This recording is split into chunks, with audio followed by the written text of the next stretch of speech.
বলি, একটা বাবা তার সন্তানকে মানুষ করে প্রচুর কষ্ট করে, এত পরিশ্রম করে সন্তানকে মানুষ করে, আর সেই সব সন্তানদেরকে বাইক কিনে দিয়েছে।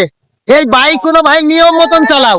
কারণ আমি এই কথা বলতে চাচ্ছি এই জন্য, তোমার যদি কোনো ক্ষতি হয়ে যায়, তোমার বাবার প্রচুর পরিমাণে একটা ক্ষতি হয়ে যাবে। কারণ তোমার এক বাবা, তুমি এক ছেলে, তোমার বাবা তোমার চারটে ছেলে না, তোমার বাবারও হয়তো চারটে ভাই হতে পারে, তুমি একা। তাহলে তুমি যদি জোরে বাইক চালিয়ে যদি নিজের জীবনটা শেষ করে ফেলো, তাহলে তোমার বাবার কি হবে, তোমার মার কি হবে? আজকে 5 দিন আগে আমাদের ওখানে যে অ্যাক্সিডেন্টটা হয়েছে, ওর বাবার নাম হচ্ছে চাঁদ।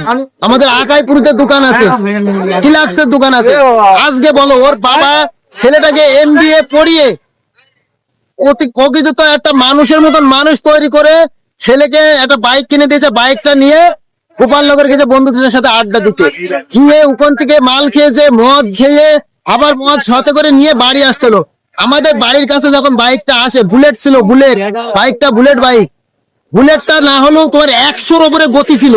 আর নওদাতে বিশেষ কয়েক জায়গায় ভালো ভালো টার্লিং আছে, যে টার্লিং গুলো আমরা শুধাই বুঝতে পারি না, কিন্তু টার্লিং আছে। তোমরা এই জন্য প্রত্যেক রাইডাররা, তোমরা যে বাইক গুলো চালাচ্ছ, আমি এই জন্য বলছি কথাগুলো, আমার বুকে লেগেছে। তার বাবার চোখের জলে আমার বুকে লেগেছে, বুকে। আমি একটা কথাই বলবো যে আপনার ছেলেকে বাইক কিনে দেওয়ার আগে একবার ভেবে রাখুন যে আপনার ছেলে সঠিকভাবে বাইক চালাতে পারবে কিনা। কারণ আমার বুকে লেগেছে যে আজকে একটা বাবা 30 বছর তার ছেলেকে মানুষ করলো, 25 বছর ছেলেকে মানুষ করলো, আর মানুষ করার পরে ছেলেটা মারা গেল।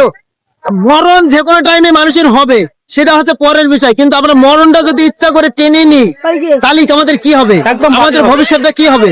আর আমরা যে জেনারেশনটা ছেড়ে এসেছি, ইনকাম করে ছেলেদের পেছনে খেটেছি, আর সেই ছেলেরা যদি আমাদেরকে ভুলে জোরে বাইক চালিয়ে অ্যাক্সিডেন্ট করে যদি পথে মরে থাকে, তাহলে বলো আমি বাবার আমার কি থাকবে?